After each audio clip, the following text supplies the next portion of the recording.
word pilgrim, what do you think of? What's the first image that comes to mind? Turkey. Who? Turkey. Turkeys. You think of Indians. What is the vision of a pilgrim you have? What? They got the cool shoes with the big buckle. And the hat. The hat's important because we think of those pilgrims that came over, right, to our states. We're going to talk about a different kind of pilgrimage today and what it means to be guided by the light. So many of you know that I went to Korea last year, and the trip to Korea was a trip. It was also a continuing education event, but it was not called either a trip or a continuing education event. It was called a pilgrimage, and I didn't wear cool shoes or the neat hat. Perhaps some of you have been on some of the classic spiritual pilgrimages. Let's see how many of you. If you've been to the Holy Land, raise your hand. Anybody here has been to the Holy Land? This is a classic Abrahamic spiritual pilgrimage for those in the Abrahamic faiths, like Jewish, Christian, Islamic faiths. Well, has anybody been to the other Holy Land, Cameron Indoor Stadium, is what he's suggesting. Thank you. Now, see, I was going to be quiet about basketball today. Be gracious, but there's Jimmy. He brought it up. Perhaps you've been to the birthplace of the founder of our Christian faith, to Bethlehem. Anybody who's been to Bethlehem? Anybody who's been to Rome, the death place of our, okay. Anybody has been to London, where our John Wesley was converted? Did you know you were on pilgrimages when you were doing this? Did it feel like a pilgrimage? Well, I'm going to tell you about how to make it a pilgrimage. Bob did take a sacred pilgrimage to Yankee Stadium last year. Different kind of pilgrimage. So one of our fellow pilgrims going to Korea gave me a book. It's called The Art of Pilgrimage. It was written by a man named Phil Cousineau, which is a fun word to say because it's in French. Phil Cousineau is a Detroit-born writer. He's a teacher, independent scholar, documentary filmmaker, travel leader, and storyteller. Note, I did not say he was a preacher, a minister, or a religious teacher. And the subtitle of his book, The Art of Pilgrimage, is this: The Seeker's Guide to Making Travel Sacred. The Seeker's Guide to Making Travel Sacred. Cousineau suggests in his book that too many of us plan trips or journeys, and while we start with a very deep purpose or a very deep meaning, when we get to our destination, we have this sense of unfulfilled expectation. How many of you have started a vacation and halfway through were already worn out? Anybody have that happen? Yeah. Anybody get to a place and you think, well, the Alamo, right? I mean, have you been to the Alamo? It looks so huge in the pictures, and you get there, it's about as big as this room. It's like, wow, what happened there? Cousineau says that it's not the place that's wrong, but it's our engagement with the place. And he suggests a kind of tripping that involves actually slowing down. It involves lingering, savoring, even absorbing each stage of the journey. From the first moments you have the urge to travel, all the way through the journey, and even when we return. And in his book, he has meditations and spiritual exercises that will help us do this. In the case of Korea, I was wondering how I could make this experience go from being a tourist kind of experience to a pilgrimage experience that our bishop really wanted us to have as pilgrims. How to make it not just a destination, but a soulful kind of event in my life, starting from the moment we registered, through the trip, and even 5 months after, and even on into the rest of my life. And so for me, to make it a pilgrimage, I had to learn how to find out about Korea, had to talk to people who had grown up in Korea and what it was like growing up in Korea, like people like Bishop Cho and the others on our trip. I got to know the other pilgrims before we went on the trip, what they hoped to get out of the trip. I started reading and studying and praying about Korea. And while we were there, we didn't just travel by bus to Incheon and Seoul and the DMZ, but we also heard from Koreans and how these places affected their history, the events that impacted their faith and their church, that made their singing so full, their deep suffering so meaningful, their devotion so sacrificial. It also meant on this pilgrimage that I would accept their hospitality. I would accept eating their food, and I would learn how to make some kimchi while I was there and participate in a feeding ministry with those who were working with homeless. It also meant going to their sacred shrines, to a cemetery where the missionaries who brought the gospel to Korea are buried, to the first Methodist hospital, which is the first hospital in Korea, by the way, and the first university for women, which, by the way, was a Methodist university for women. But a pilgrimage doesn't stop when you unpack your bags and you start handing out the gifts to all your friends that you got on the streets of Korea. It means unpacking your soul. There's a discerning of the trip and how it made a difference in my life and in my faith. What will change in my perspective and what will change in my practices, in my relationship with God, with other people, and with the world as a result of it? You starting to get this pilgrimage thing? To be a pilgrim means you ask a deeper question. And the question is this: are there answers to my existence that have come from this journey? Maybe when you plan your next trip, you can maybe see it more like a pilgrimage. In today's scripture, Jesus says, I am the light of the world. Jesus offers these words about light in a context. He's talking to Jewish people who are gathered at a Jewish festival. The festival is called Sukkot. Sukkot is the Hebrew word for tent. Some translations call it shelters or tabernacles or booths. These are temporary kinds of tents. And the festival commemorates the way the Israelites would set up these booths or tents as they were traveling through the wilderness from Egypt to the promised land. And you know that took about 40 years. It was a pilgrimage. The festival every year was a reminder of how God gave direction, guidance in those 40 years while they were tenting on the way to a promised inheritance. And like last week's image, I am the bread of life, these words, I am the light of the world, would have been full and they would have been pregnant with meaning for the Jewish people. During the last day of the festival, there was a thing called the Grand Illumination, where great, huge torches were lit to remind the people of the pillars that God offered the people as they went through the wilderness. Do you remember the two great pillars as they traveled through the wilderness? There was the pillar of cloud by day, lighting the path, and there was the pillar of fire by night, lighting the path. And so these pillars literally reminded the people that God was present on their pilgrimage. Sukkot is a festival to remind us that the Jewish people, as they were and as they still are and as they will be, are on a pilgrimage where God is guiding them. So when Jesus says, I am the light of the world, Jesus is saying, I am your torch. I am the light in your darkness. I am the one who is with you on this path you're traveling. So, how can we translate this for our day? How can we see our lives as pilgrims more than tourists as we journey? Well, there is a file on my computer. It is called Vacations. And on this file on my computer, Bob and I have listed all the states in the United States we've been to together. We've been to 41 states. We have 9 more to go before we leave this earth. We have also checked off 16 countries where we have traveled and an additional 15 on our wish list where we hope to go. Well, life is more than checking off a list of where you've been. In the festival of Sukkot, the light of Jesus reminds us that all of life is meant to be a journey, even if, and perhaps especially when, you are not there yet. How many of you, when traveling in a car with your children, have heard these words? Are we there yet? Did y'all say that growing up?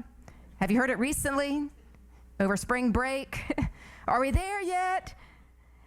Perhaps it is so wonderful to finally get to a place, but maybe you know the myth. Arrival is a myth. We have never arrived. Arrival is a myth. We have never arrived. Our life instead is filled with legs of a journey. They are filled with seasons or chapters or episodes, whatever you want to call them, but not completions. Even that very last crossing we make from this world to the next takes us on a journey that is starting all anew. In Revelation, it says that this journey leads us to a place where there is no more light. There's no need for lamps anywhere because Jesus is the light at the center of the throne. So I ask you today, where are you on your spiritual journey? Here are some places you might be. Maybe you're at a stopping place right now. Maybe like the children of Israel, when they finally crossed over that river Jordan after 40 years of wandering, they finally found a place that they called a promised land. It's a pretty good feeling to get to a stopping place.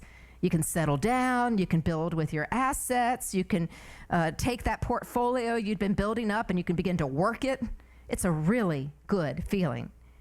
But if you're like a lot of us, there's a good chance, a really good chance, that while you are in this good place, you stop looking for the light. Who needs it when we're so aglow ourselves? How did that work for the Hebrew people? Do you remember when they started feeling like they got fueled by their own fire, when they started getting moved by their own igniting? In the book of Judges, after they had entered the promised land, it says they forgot about their God. And so over and over and over again in the Hebrew scriptures, we hear how the judges, and then we hear how the kings, and we hear how the prophets will tell us that God's word is, when you remember me, I will be with you. And it'll say in those really wonderful segments of life, the Lord was with them. You see, when Jesus said, I am the light of the world, he was in the temple that night. And there were Pharisees gathered there who rebuffed them. They said, who is making these kinds of claims? Who is this guy to say he's the light of the world? Does that sound familiar? Not seeing the source of guidance when it is looking right at you in your face. The Pharisees tried to turn from the life. The Pharisees tried to actually snuff the light. Who needs this blinding annoyance when we got it together already? You might remember John 1 says, he is the true light who came into the world, who gives light to everyone, but the world did not recognize him. In fact, he came to his own people, and his own people rejected him. I think this is a thing. I really do. I see it repeated generation after generation after generation with the first Hebrew children, with the early church, with the followers who followed all these centuries, and even with believers today, perhaps especially with believers today. We tend to forget about God when we feel that we have made it, but it's pretty short-sighted. Jesus wants us to see all of our life as a pilgrimage where God is lighting the way, where God's guidance is actually with us. Maybe you're at a place that's a stopping place. Maybe instead in your journey today, you are at a different place. Maybe you're at a place where you know you have not arrived. In fact, you are at a downright desert place. Maybe you're wandering like those who were first going in those temporary tents through a wilderness place. Maybe that's why you've shown up here today. You're looking for a torch to light your way. You've tried other types of illumination, things like school, workplace, idols, people, self-help plans, and yet here you are, feeling like you've lost your way, not knowing how to find it. I believe this is just the kind of people Jesus was sharing his torch light with that day in the temple. People who felt ignored, people who felt left behind, people who felt abandoned by the other sources that had left them feeling really orphaned.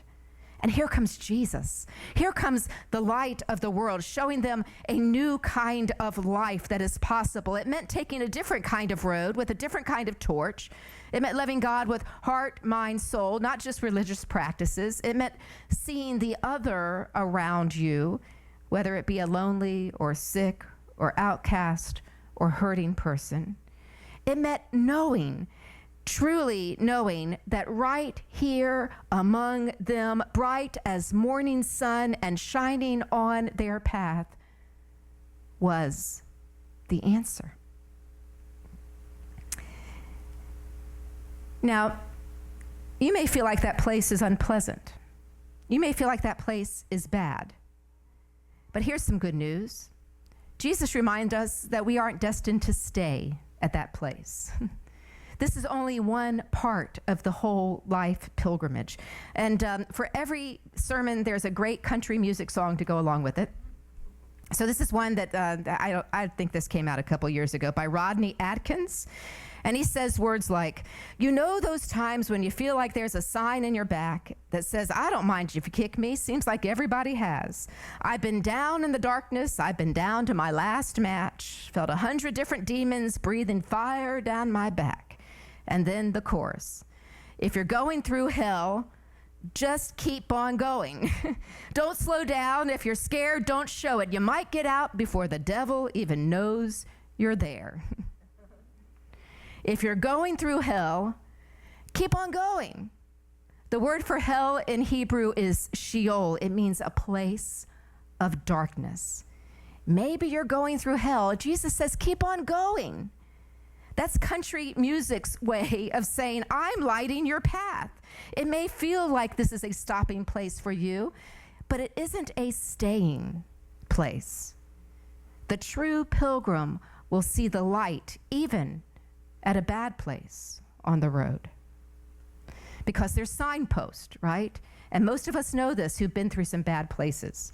There are signposts in these bad places, signs that light us to an inner strength that we knew we didn't have before this. Signs that show us fellow journeyers who walk with us along beside us. Signs, in fact, that turn your eyes to see what really matters. Things that really matter when the sight is not so plain before us, when it's not so easy.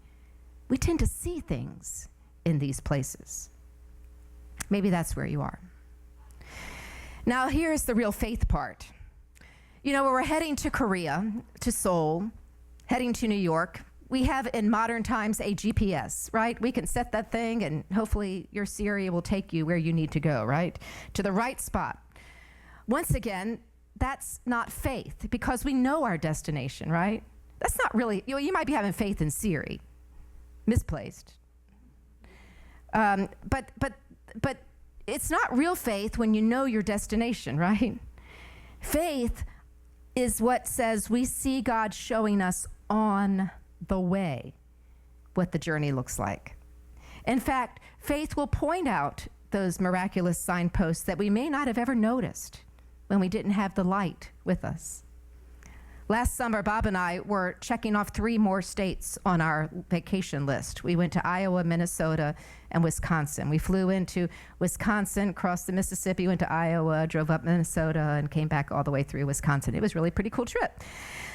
Well, when we crossed the Mississippi, we saw a sign on the road that said Field of Dreams.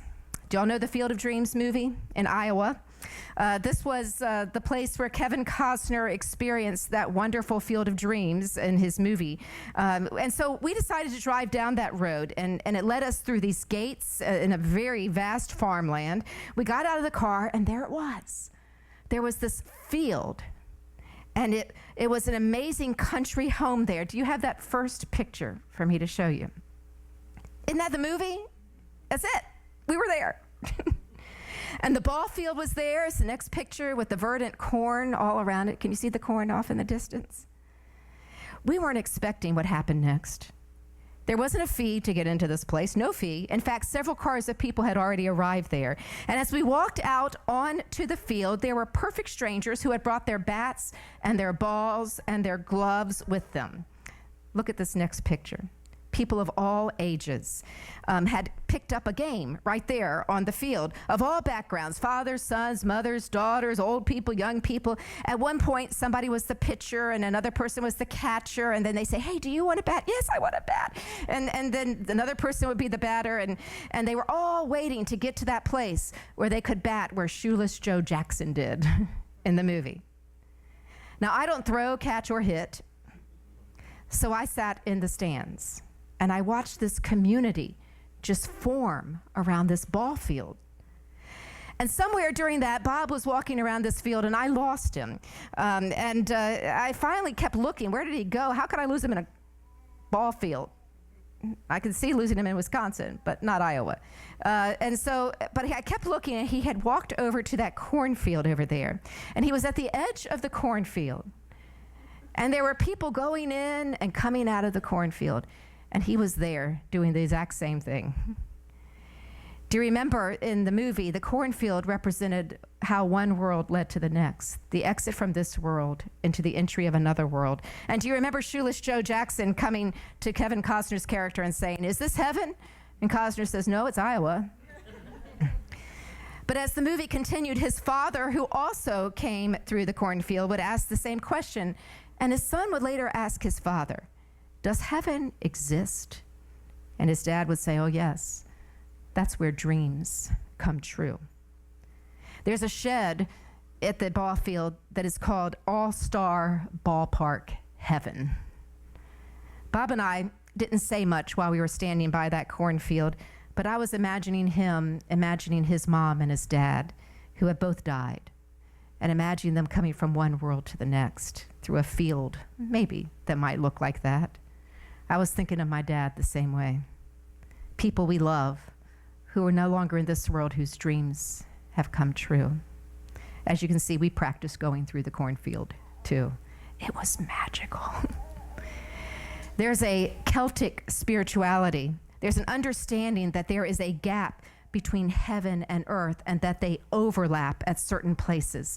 And you get a sense in some places that there is something there. There's a kind of special holiness, a sacredness. It's what the Celtics call thin places. That was a thin place that day. Bob and I knew we were standing in a thin place. And for all the places we went on our trip and finally to our destination, when we look back at those 6 days we spent together in that little circle, we say that was our favorite day. Cost us nothing, but it was sacred, spiritual, soulful travel. Cousineau, in his book, The Art of Pilgrimage, says that this is a place on our pilgrimage where we feel a deep focus and attention to the path beneath our feet. And he suggests that at that crossroads moment, a voice will call out to our pilgrim souls. And that voice is the light of the world. What does it mean to see Jesus as the light on our way? What does it mean to let Jesus be the torch on your spiritual journey and to have that kind of torch faith in him? A lamp that just doesn't show us a destination, but a lamp that takes us step by step by step down the road of life. So today I ask you to think about the road that is before you. Another song comes into mind, "Life is a highway," yeah, but we're not going to sing that one. But when you look at the road before you, you may not know where it's leading. It may seem pretty dark, and maybe even up ahead, it may seem pretty hard. The word of hope for you today is to remember that the light is still with you. Dr. Martin Luther King once said, "Darkness cannot drive darkness, only light can do it." Do you believe this? Do you have a faith that can truly trust that the light of the world is seeing it for you and leading you every step on the way? Or perhaps you're someone here today who's already starting to see the next place. Maybe it's beginning to come into view, but be aware, Jesus, the light, wants you to take your time getting there, to pay attention to each step along the way. Don't get places too soon, because you might miss the voice calling you in a thin place along the way. It'll soon be St. Patrick's Day, and it's named for our Christian saint Patrick, who brought the faith to Ireland. There's a poem that has been attributed to St. Patrick, we're not sure, but I'm going to say it was, called St. Patrick's Breastplate. And by the word breastplate, you're thinking about that armor you wear into a battle. And by this being his breastplate, this is his breastplate prayer as he went on his journey. Listen to what he says. Christ be with me. Christ within me, Christ behind me, Christ before me, Christ beside me, Christ to win me, Christ to comfort and restore me, Christ beneath me, Christ above me, Christ in quiet, Christ in danger, Christ in hearts of all that love me, Christ in mouth of friend and stranger. I think St. Patrick understood what Jesus meant when he said, I am the light of the world. Walk with me, and I will lead you to life. So I leave you with this question today. Is your faith a tourist faith? Or is your faith a pilgrim faith? And where is Jesus on your path? Amen.